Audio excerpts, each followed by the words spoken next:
بلال حبش کہتا ہے محمد سا نہیں دیکھیے ایک کوئی. انہوں نے کہا تھا کہ یہ ہاف آستین میں نماز بعض لوگ پڑھ لیتے ہیں، ہو جائے گی کہ نہیں.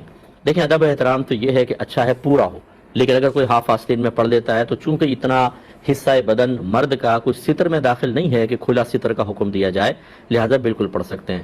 اور خاص طور پہ جیسے بچے سکولز میں ہوتے ہیں، وہاں پہ یونیفارم ہوتا ہے بعض اوقات ہاف سلیوز کا، یا جیسے نیوی کے ہمارے جوان ہوتے ہیں ان کا یونیفارم ایسا ہوتا ہے، تو اس میں تو بالکل کراہت نہیں ہے، کیونکہ مسئلہ ہے یونیفارم کا. عام حالات میں بھی بچے اگر مسجد جاتے ہیں تو ان کو یہ ادب سکھائیں کہ اپنے آپ کو پورا کورڈ کر کے جائیں، بہت اچھی بات ہے. لیکن گھر میں جیسے بعض اوقات بچے ہاف سلیوز میں پڑھ رہے ہوں تو پیار محبت سے آپ سمجھا سکتے ہیں، نہ مانے تو آپ پڑھنے دیں، نماز ہو جائے گی. اسی طرح ٹوپی کے بغیر، ٹوپی پہن کے نماز پڑھنا کوئی فرض یا واجب نہیں ہے. اچھی چیز ہے کہ ہمارے مسلمانوں میں ادب اور احترام یہی ہے، لہٰذا اگر کوئی برہنہ سر پڑتا ہے تب بھی کوئی حرج نہیں ہے. بلکہ فقہاء نے واضح طور پہ لکھا ہے کہ اگر کسی کے سر میں کھجلی ہے، خشکی ہے، یا گرمی بہت شدید ہے اور وہ ٹوپی پہن کے نماز پڑھے تو دوران نماز پوری توجہ بار بار سر کی کھجلی کی طرف جاتی ہے. اور اگر وہ سر کھلا کر کے پڑھے تو اس میں اس کو اتنا مسئلہ نہیں ہوتا، تو اس کے لیے سر کھول کر پڑھنا افضل ہے.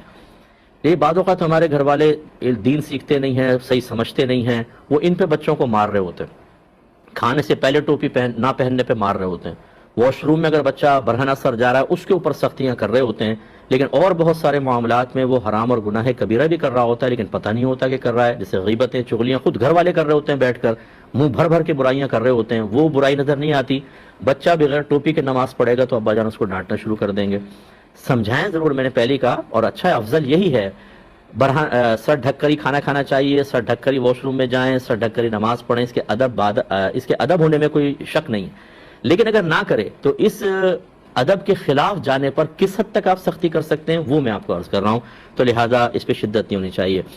اور یہ جو مسجدوں کے اندر کرتے ہیں کہ کوئی نوجوان بیچارہ برہنہ سر نماز پڑھ رہا ہے تو ہمارے مسجدوں کے بزرگ آ کر وہ مسجد کی گندی سی ٹوپی اس کے سر پہ جما کر اس کو پھنسانے کی کوشش کرتے ہیں. یاد رکھیں اس کا برہنہ سر پڑنا گناہ نہیں تھا، ان کا یہ ٹوپی آ کے سر پہ رکھنا گناہ ہے، کیونکہ یہ اللہ تعالیٰ اس بندے کے جو معاملات ہیں ان کے بیچ میں رکاوٹ بن گئے، اس لیے تو آگے سے گزرنے کو منع کیا گیا. اور یہ جا کر ٹوپیاں سر پہ رکھ رہے ہیں یہ سمجھ کے کہ شاید یہ بہت بڑا کوئی نیکی کا کام ہے. یہ گناہ کا کام ہے، آپ گناہ کر رہے ہیں، اس کی نماز میں مخل ہو رہے ہیں. یہ تو معذرت کے ساتھ آپ کا کام نہیں تھا یہ مداخلت، یہ تو اللہ تعالیٰ نے اس کے لیے ایک مخلوق پیدا کی ہے جو نماز میں خلل ڈالتی ہے، آدمی کی توجہ بانٹتی ہے، اور آپ نے مسئلہ نہ جاننے کی بنا پر اس کی توجہ بانٹنے کی کوشش کی ہے، اس لیے گناہگار ہوں گے. ایسا نہ کریں.